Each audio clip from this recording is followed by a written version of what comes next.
Hello, hello to both you, Ro, and the new listeners. This is the first episode of the Roe Jogan podcast. I'm Jogan, and this is my friend Ro. Say hi, Ro. Hyro. Well, aren't you a little bit cheeky? Anyways, we're going to be discussing a few topics here. I've got them written down. And no, we're not parroting any off of any other podcast. And any claims that we do are completely false. And you will be talking to our lawyers. Now, first off, I wanted to talk to you about the interesting case. There's a country. I don't know if you've heard of it. It's a little country. I think it's like somewhere off the coast of Asia. Hmm. It's called Estebania. Have you heard of it? No. It's small. Yeah. Well, I wouldn't assume so. Um, well, recently there's been a new refugee program for Estebania, and there have been some crazy stories coming out of it. Really? Yeah. I heard that they have it's a monarchical system from what I've heard, Hmm. and funnily enough, the guy at the top of it is named Esteban. Well, I had a fact figure. Yeah, but so the guy at the top of it, his name's Esteban, right? And like, I don't know how into the Taiwan and North Korea. Wait, no, it's Taiwan and China. Sorry, I don't know how into the Taiwan and China story you are. But they've got kind of a Taiwan and China thing going on with North Korea. Really? Um, yeah, it's like a little segmented part. Um, uh, sorry, I can't So remember the wait, specific is North details. Korea? Hold on. Is North Korea trying to take over Estebania? Yeah, Or is no, it's North Korea. North Korea is the China in this situation. all right? Where Estebania is the new one. But apparently, from these new refugee programs, people are saying that Estebania is just as bad, if not worse, than North Korea. Really? Yeah, no, it's surprising because it's not. As we both know, North Korea is one of the hardest countries to live in. But I'm hearing some things such as their governmental model was actually modeled off of the United States's, but Esteban quote unquote aimed to do the reverse of every hierarchical power, and therefore most of the amendments of the Estebanian Constitution are actually reversed American amendments. Jesus Christ, that's terrible. Holy shit. I know. We do live in the greatest country in the world, and funnily enough, they actually left a few of them unchanged. Right here, they have the right to bear arms. Now, the specific wording is for our glorious leader Esteban, which, as you know, in the American Constitution, the whole point of the right to bear arms is to be able to protect yourself against unconstitutional governmental actions. Now, here it seems like citizens just have access to firearms, uh, but they're supposed to only be used for their hierarchical rule. Now, you think that they'd use this for some sort of uprising, right? But they're just allowed firearms and they're not doing anything about it. What do you How what do do you they think about just? this, bro? I don't think that they should just be allowed to have firearms. Like, the fact that that leader is just being able to give out their weapons without the people just overthrowing. I feel like it's a poor decision on his part, but a great it's a great thing for the citizens to be able to do. You know? Yeah, no, having that freedom is definitely important. Um, I heard that there's some propaganda campaign going on at the top. Jabby, I'm not sure. Yeah, you're tuned in. Yeah, Jabby, Jab, could you Google do me that. a favor? Yeah, could you do me a favor and Google what's going on with the propaganda situation? Yeah, give me a moment.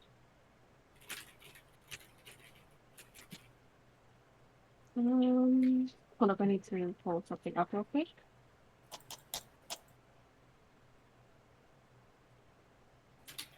It seems that they're trying to rival, the book 1984? 1984, like Oh, the George Orwell book. the one by Orwell. Yeah. It seems like they're doing something along the lines of that, but with their glorious leader Esteban. Weird. Oh, I see. So maybe it's that kind of thing where it's like the kind of where they give them the illusion of freedom and therefore like Stockholm syndrome. You know Stockholm syndrome? Oh yeah, yeah, I know. Yeah, where they give them the illusion of freedom by giving them the firearms, but then they actually can't do anything with that freedom. Like they're so concerned for their own position that they would rather kind of sit and live with the way things are than try to change and make things better for themselves. Well, and that would you know what I'm trying to Yeah, get at. they're oppressed and they're used to it. You can't really hold them Yeah, accountable for that. it's I'm pretty sure that was originated after Stockholm, which is the capital city of Sweden, I believe.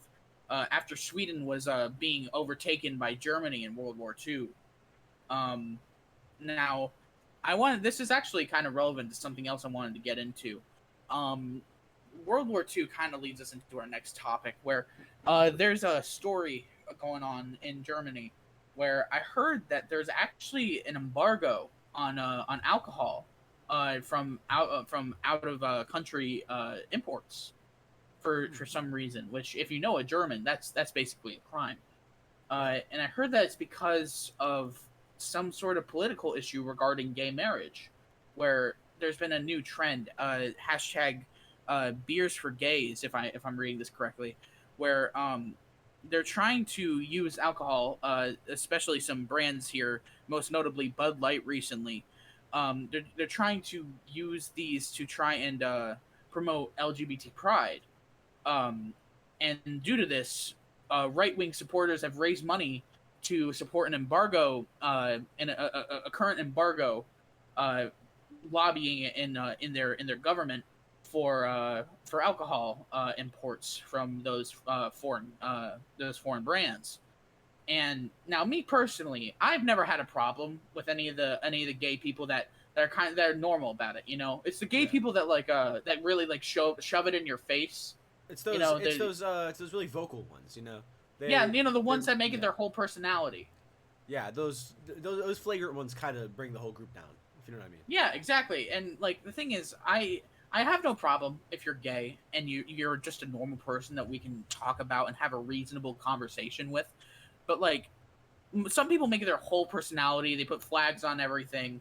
They're they're going around wearing these puppy masks and skimpy uniforms, and like there are children around. Like obviously it's not saying to these children that it's bad to be gay, but at the same time explaining gayness explain is also having to explain the idea of sexuality, which I don't know, man. And it's it's personally, it's a I crazy think the world out parents there. I think the parents should get involved with it. I don't think it I should be Yes, like media it personalities explaining sexuality and stuff to exactly. children. Exactly. Parents are the ones. Kids are eventually going to get into an age where they're not kids anymore. When I was 10 years old, I was in the elementary, and I was in the elementary school, and I was going, what's this Pinor? You know, and like, Exactly. Like uh, every kid gets interested in the stick that's on the middle of their legs. I mean, you can't like yeah, you can't just exactly. And not think parents about are that gonna, kind of stuff. a good parent is gonna catch up on this, and a good parent should know that gay is a-okay, as my famous catchphrase, and they should be able to talk to their children about how being gay is okay if they start feeling that way. I'm quoting one of my favorite medias there. It's the rhyming book by what's his name? What's the guy who wrote the Giving Tree? Shel Silverstein. Shel Silverstein, I maybe. I think it's Shel Silverstein. Hey, Jabby, can you Google Anyways, that? Yeah.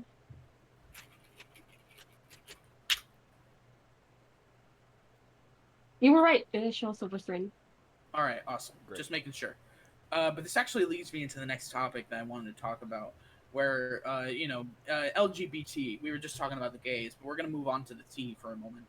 Um, Super Smash Brothers, a very very popular game series, has recently ended with the newest installment, Super Smash Brothers Ultimate.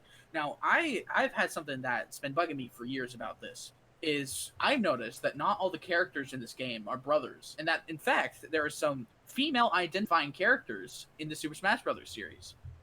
So is it Super Smash Brothers and sisters? Super Smash Now you cousins? see, Super Smash family? no, it's Super Smash Brothers, and like that's the thing. If they should either keep it Super Smash Brothers,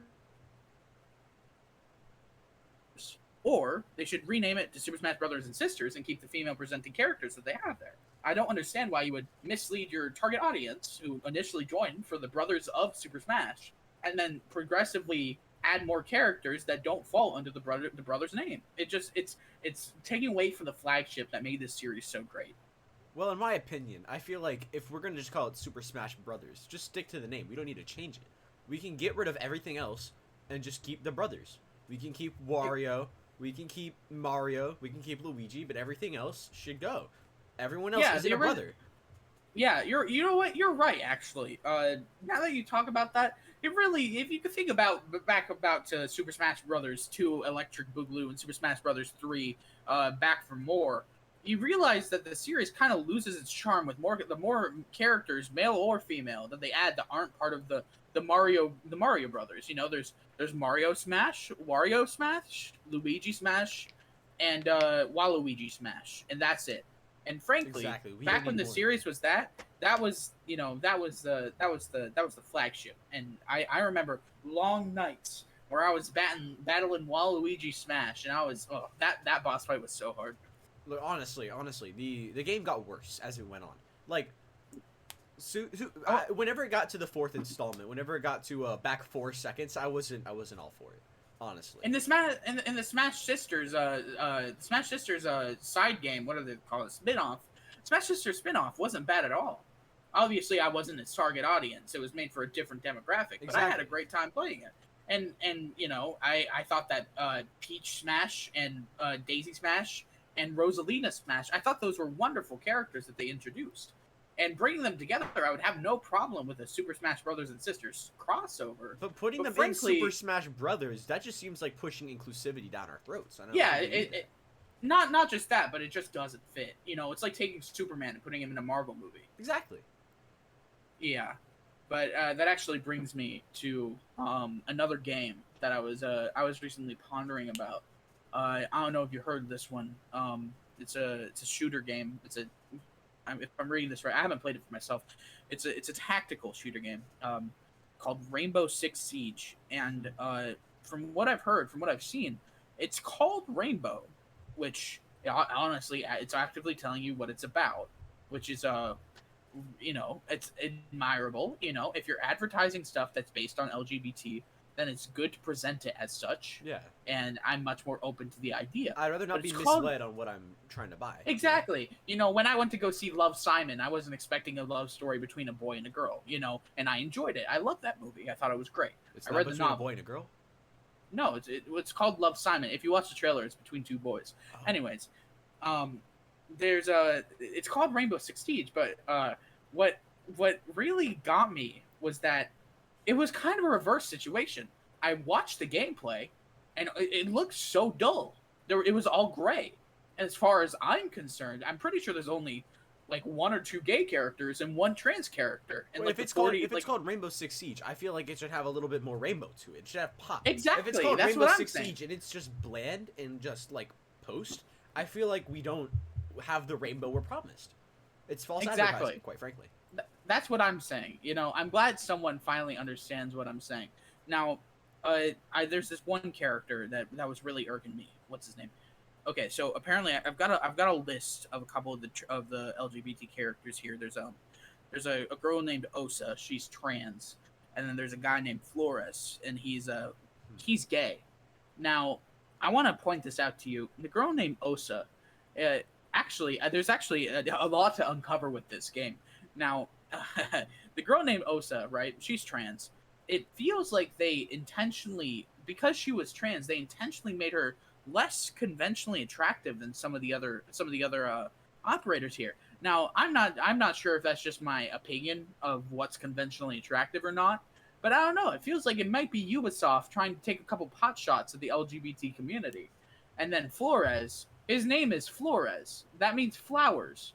That kind of seems like some gay stereotyping. That does seem it's a very low blow for Ubisoft to be treating their characters like that. If we're gonna have representation, at least represent them in a way that makes them seem normal, you know? Exactly. But I have the most damning case file here, and while it's not LGBT, it is a minority. The African American community, one that I respect very much. Thank God they made jazz and they made rock and roll. So they also made Cajun seasoning, if you can believe it. Yeah, they're pretty much responsible for at least 50% of the good things on this good God's planet Green Earth. I've noticed that when I check out some of these African American characters, it seems like Ubisoft is being blatantly racist with characters such as Capitao, Castle, Clash, Those are all the ones I can recall off the top of my head right now. All these characters fall into the African American section, and what I've noticed is that apparently all of them are fucking garbage and suck to play. And it seems like an extremely racist statement on Ubisoft's part when you make all the characters that are African American unfun to play or to play that's a against. disgrace. Quite frankly, Yeah. I think that the African American characters should be treated as fairly as the other characters. White, Yeah, Hispanic, African American, Asian, Middle Eastern, it doesn't matter where you come from. You should be fun to play. exactly. That's what I'm saying. Now, if you look at some of like the comparison to some of the white characters, let's say there's a character named Ash. She's a skinny white female. That's Right. already bad enough. She's a skinny white female, and she has, because she's skinny, she gets a harder to hit aim box, which already that's fat phobia right there. That's And not then- fair. Yeah, exactly. And then her character is deemed the best one in the game. Now, if you notice, the best characters in the game consistently across every tier list that you look at, no matter whether it's from a character, from a player, from someone, a developer of the game, maybe, you'll notice that most of, if not all, of the characters in the higher tiers are white. That's And I think impressive. I think it's a huge issue. But since we're on the topic of game studios, I kind of want to transition from one to another. Ubisoft, obviously not looking good here, but there's nothing we can really say. This is all based on their actions, not. It's experimental, and we've seen what they've done, and it's just not right. Yeah, but even then, it's nothing concrete. Nothing proven. And I don't like to go by anything but the facts. But here we have a game studio that the facts have proven to make them absolutely diabolical. Blizzard Ooh, Game ooh. Studios. Aren't They the people that have. made that League of Legends game or something. I think that's another. Jabby, can you Google who made League of Legends? It is Riot Games. Riot Games. Yeah, no, I don't. That's I my don't bad, think I'm I. sorry. Yeah, no, it's okay. I think they made Diablo. I think Blizzard made Diablo. Close enough. They made Diablo, Overwatch. I don't know. They. I think they money launder through World of Warcraft? gaming leagues. Oh yeah, I think they did make World of Warcraft actually. I think that's who. I think No, that's no, who no, it is. no, no. It wasn't World of Warcraft. It was RuneScape. They made RuneScape. Oh, okay. Yeah, yeah. Yeah, but anyways, Blizzard Activision. Oh yeah, it's a merge. It's Blizzard Activision. So Call of Duty too. They made Call of Duty. They made the early Spider-Man games, if you remember those. Oh. But Blizzard Activision. We're talking specifically about the Blizzard section here. These are the ones that these guys are the ones that really screwed the pooch on this situation, I would say. They did a situation where there have been cases of sexual harassment and abuse related to the workers there. Not to mention that they made the game Overwatch, which could be classified as a hate crime within itself. What do you think about this situation, Ro? Well, personally, you're on the topic of sexual harassment. It's Uh-huh. it's very touchy, you know. It's very it's yeah, Well, some pun would aside, say. pun aside, but if you put it into perspective, there's also it comes into issue with who is accusing the company of the sexual harassment in the first place. The people who That- work at the company. The people who work at the company, yes, but it's also an issue of, are those people trustworthy too? Can you believe what they're saying? Is it valid? Well, there is actually some. While I should say that it's always good to trust the victim, but at the same time, you also need to make sure that be on the lookout for proof on either side. You know. Yeah, you remember that it was in the news a little bit. That one guy on that one site called YouTube. Oh yeah. There were a couple of those guys actually. Yeah, there was that. Are you talking about the Are you most talking about the recent one? Was that guy named like Quote or something? Quite. It was Quite the guy in the Quite. green hoodie. Yeah. There was that guy, and there was the guy that reads Reddit posts. I believe. What was his name? Slazy. Slazo. It was Slazo. Right. Yes. Yeah. Those are some people that have been kind of they were kind of taken by the system and they had some unfortunate circumstances. They became But that's not controversial figures overnight because of a very because of some bad person. accusations. Yeah. But the thing is, this isn't the kind of situation that we're dealing with here at Blizzard Activision. There is some concrete proof, however, like there actually is some photographic recorded evidence. It's not just one person; it's multiple. And there's an egregious story of a woman who was refrigerating her breast milk for her children to bring it back home and feed their child. And it was drinking by the actual employees, even though it was labeled breast milk. Now, frankly, I think that's disgusting, but apparently, horrible. yeah, no, I think it's horrible. Um, Like if you wouldn't put that kind of milk in your latte, why would you put it in your mouth? Period. That's what I'm thinking. yeah, I don't know why your mind immediately goes to putting the milk in the latte. Well, I mean, I go to Starbucks too often. What can I say? Well, what can I say? Yeah, we've each got our devils. But another thing that Activision Blizzard has been accused of. This one's actually a slightly older controversy. I'm not sure if you remember, but they're actually known to be paid members of the Chinese government's propaganda payroll. Really? Yeah. Because there was actually a situation. This is a real situation, by the way. You can look it up. Uh, there was a situation where during the Taiwan and Chinese conflicts, during the height of the protests, I would say, not to say that there aren't any conflicts right now. And if you're listening to this, please support Taiwan in any way that you can. They shouldn't be under the tyranny of the Chinese government.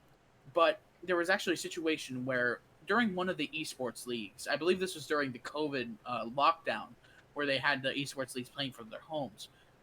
During one of the esports leagues, there was a team that said, I'm pretty sure, what was the slogan for the Taiwan people? It was support Taiwan or something. That does sound about right. That does sound about right. Yeah, it was something like that. It was free Taiwan, I think. They said free Taiwan on one of the live streams, one of the Twitch live streams. They didn't have access to a microphone, but they had a camera on them. So they wrote free Taiwan on a sign, I believe, and held it up at the camera. And what happened was that team actually got fired, and the team actually got fired. And Blizzard issued a public statement and retracted all the any and all statement from it. And frankly, I think that's horrible. I think that companies shouldn't be allowed to do this and continue to have support. Because if you think about it now, no one's talking about it, especially like both the sexual abuse allegations and the Chinese propaganda shit. Like no one's talking about it, and I think that frankly, the fact that companies can just do these things and have it just swept under the rug after some time has passed is ridiculous. What's your thoughts on this? I feel like if a country is going to pay off another company to like do dirty work, like suppress a free country, I believe that the company that is being bought out should be boycotted. And quite frankly, what Blizzard's doing, not only with the sexual abuse but with the suppression of Taiwan, I feel like we, as a group of people, as a collective, as American citizens, as a whole world, as a free world, we should go up and stand up against Blizzard. And I feel like we should just halt. And you know what? Stuff. I think that Blizzard might actually agree with you, because they made their game Overwatch free. That's good to know. Well, I mean, it doesn't really matter. I'm not going to touch Overwatch with a 10-foot pole. Just like not that League only of Legends game too. Ooh. Oh yeah, absolutely. Not because I don't. Not because of anything about Blizzard. I just hate these games. I hate games. I hate video games. Actually, they're very anti-productive. They ruin our society. Yeah, no, they rot your brain. But anyways, well, I think we've talked enough about Activision Blizzard. I think that we might. I heard that there was this new holiday going on. It's actually starting in some European countries. It's a holiday called Dinner. What's it about? Where I think it's a monthly thing. Where basically, every after lunch every day, there's the usual meal structure. There's breakfast, lunch, dinner. Oh wait, sorry, I spoiled it for you. There's breakfast, lunch, dessert, and then schmuckbang. And then after in the dinner holiday, they're replacing schmuckbang and moving back dessert, and they're structuring it now: breakfast, lunch, dinner, dessert. What do Really? you think about this? Yeah. Sounds a lot like a lot like our supper system around here, where we have breakfast, lunch, Oh supper, yeah, and then dessert. yeah, no, I heard about that. That's the thing in the Southwest, isn't it? Yeah. Tell me about supper. I want to see how similar it is to dinner. Well, simply put, after you eat your lunch, you move on with your day, and around some people eat it at 5, some people eat it at 9 o'clock. It really depends on how you feel, how hungry It's you are. probably around the same time that most people would get dessert, I would assume. Yeah, yeah, it's around there. We sit down and we eat another meal. We just call it supper. That's A the whole only nother main meal. difference. A whole another meal, a third meal. Yeah, and it seems pretty early because usually sometimes people eat a meal at Schmuckbang, depending on what color they pull. But I frankly doing that every day, or at least I don't know, it'd be a hard habit to get into. It's very difficult moving around from place to place. I've had my own issues. Dessert and schmuckbang is Yeah, very not to difficult for me mention to get that into. not to mention that once you leave an area that has dinner or schmuck or dinner or supper, when you have to go back to the dessert schmuckbang schedule, I can assume that can be kind of some kind of jarring. Oh yeah, very, very. It's a hard schedule to try to fit into. It's like having night shift on one time and day shift on the next day. It's not an Yeah, easy thing to work in.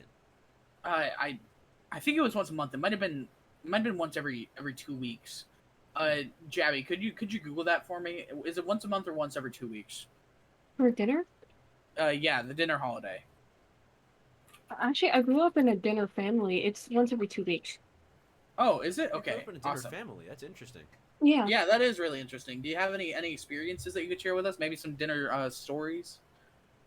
I mean, we just go sit at the dinner table because we have a specific table for it, and it's located most of the time, like in the kitchen, In and the we just sit kitchen? around and eat. Nothing special. Oh, wow. Hmm. Really? Huh. Weird. Now, is there any kind of specific foods that would like maybe from the lunch, breakfast, or schmuckbang like different sections? Are there any specific foods that would kind of because you don't eat the same thing for breakfast that you eat for lunch? Would you eat the same thing that you eat for lunch for dinner or for breakfast for dinner or Well, it really depends on the day because sometimes we'd have free days where we just, eat whatever. really? Or we'd make big meals and we'd just have dinner. Really? Wow, Yeah. that's interesting. So it really could just be anything, huh? Hmm. Wow. I might actually have to travel to one of these places and give dinner a shot. I gotta give dinner a try sometime too. We should both go. Uh huh. Oh yeah, you know what? Let's plan a trip. Yeah. Group Yeah, let's holiday. plan a trip. Yeah. All right. Well, I think that's enough about dinner for right now. Uh oh, here's a good one. We were talking about YouTube earlier about that white fellow and that Slazo boy. Well, there's actually another YouTuber where he has a situation. His name is Markiplier, and he's actually started a venture into the film foray, as we say in the business, and he's making his feature film debut off of a video game film adaptation of a game called Iron Lung. Iron lung. Is it the thing they use for Now, polio as I've patients? stated, I don't like video games. I don't like to touch them. I think it was phased out by the ventilator. Hmm. I don't play video games. I usually just research up on them. That's how I know about some of these. Frankly, I like to read more about them than I would to play them.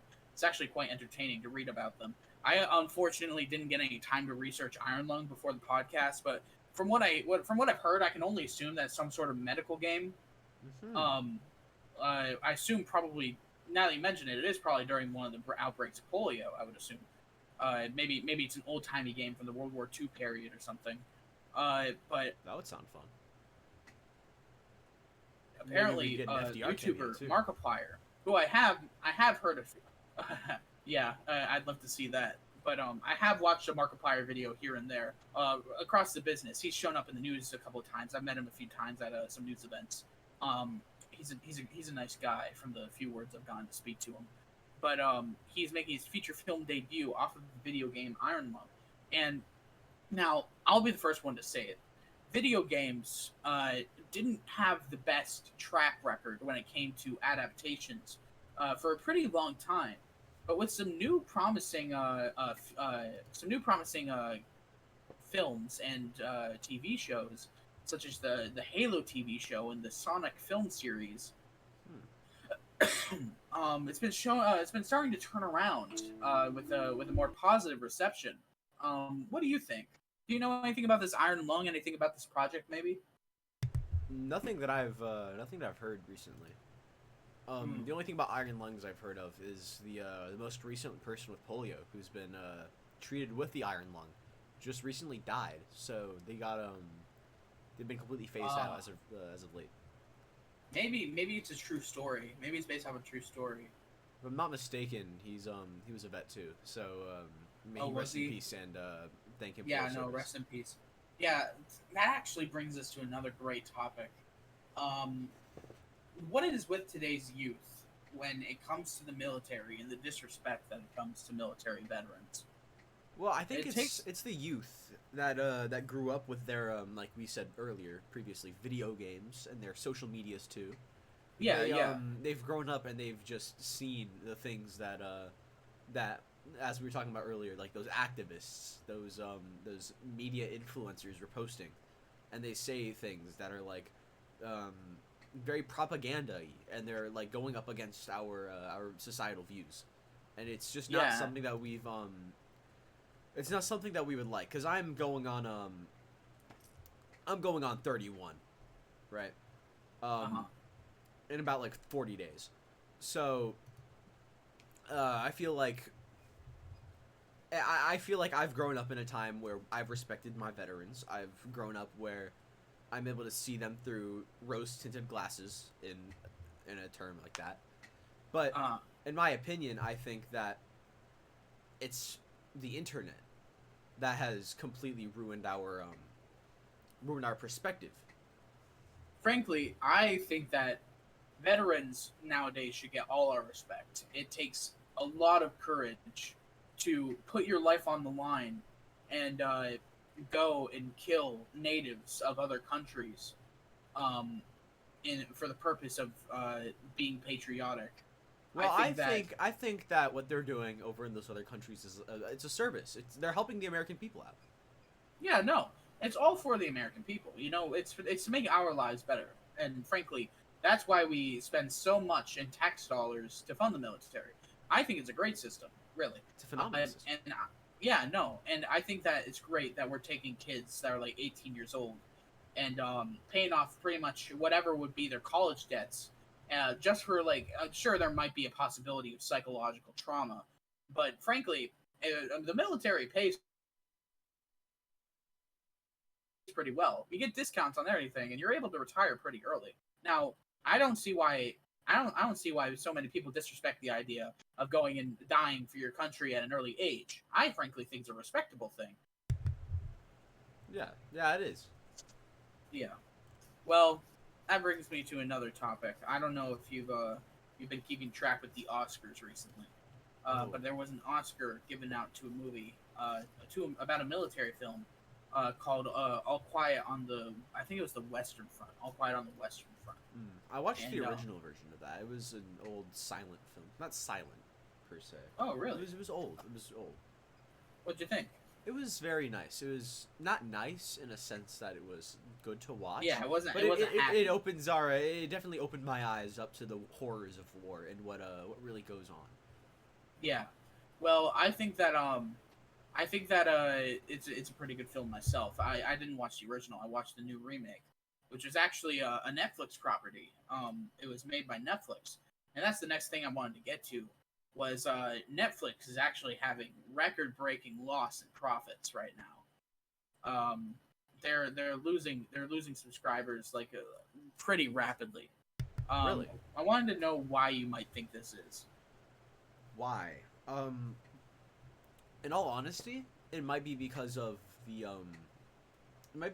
fact that they're just the content nowadays just seems dry, especially after the little writers protests that are going on recently. The protests, yeah. Yeah, I feel like Netflix is losing a lot more money because people are anticipating that the shows that they're going to be given isn't exactly what they are paying for. Yeah, no, Just for like sure. Rainbow Six I am Siege. all for supporting these writers guilds. But the thing is, I think Netflix is taking some steps in the right direction by canceling all of the animated baby shenanigans. You know, Exactly. they made a new they made like a fourth Pinocchio movie this year, and frankly, it's ridiculous. The animation is for kids, and there's so many animation studios out there that we just need to cut back on some of them and focus on the quality of the actual real shows for people like us. Yeah, shows Right? like The Good Doctor and other things like that. I'm pretty sure that's actually a Hulu show, It's but a Hulu I show, digress. really. Yeah, I believe it's a Hulu show. That show is pretty good though. Yeah. But I digress. Uh, a kid, the 3-year-old isn't going to care whether they're watching Spider-Man or Coco Melon. You know, we have plenty of animated properties out there. We don't need to keep making more, and we Just need to stick focus the old on. stuff. Yeah, we need to keep on improving the quality of the show that people are actually going to watch and remember. In my They opinion, actually I feel made like a. we I'm pretty should, sure they made we're a. due for another season of NCIS. In all honesty, Exactly. You know, I want another season of Bones. You remember that show? that show was great. Yeah. But instead, they're making the show off of that video game League of Legends, Oh my like we were gosh. talking about. Oh. Yeah, I know. And it's animated. Oh, it just feeds to the grime. I'm just saying. It Yeah. just feeds No. to that Listen. grime. It's. Yeah. No. It's a mess. That's why Netflix is losing its money. Keeps on making these animated shows for children about things like video games, like League of Legends and Cyberpunk. And frankly, we just need actual good shows. And they haven't been providing that with us. They've been giving us the kissing booth. You know, it's not. It's just that's why Netflix is losing its money. But frankly, it doesn't matter to me whether Netflix is losing or making money because at the end of the day, I don't have a Netflix account and I won't be subscribing because of the things that they've already put out. But just like that, at the end of the day, for Netflix, it also seems to be the end of the day for the podcast. Thank you for joining us. Thank you for listening to me, Rogan, and my friend Joe here. And we're going to head off. Do you have any ending words to say for our first podcast, bro? Only a couple. I'd say about 4. Okay. Free Hong Kong. Support Taiwan. Thank you. Yeah. No, thank you. All right. That was a great ending. We're going to wrap it up here. Thanks for listening.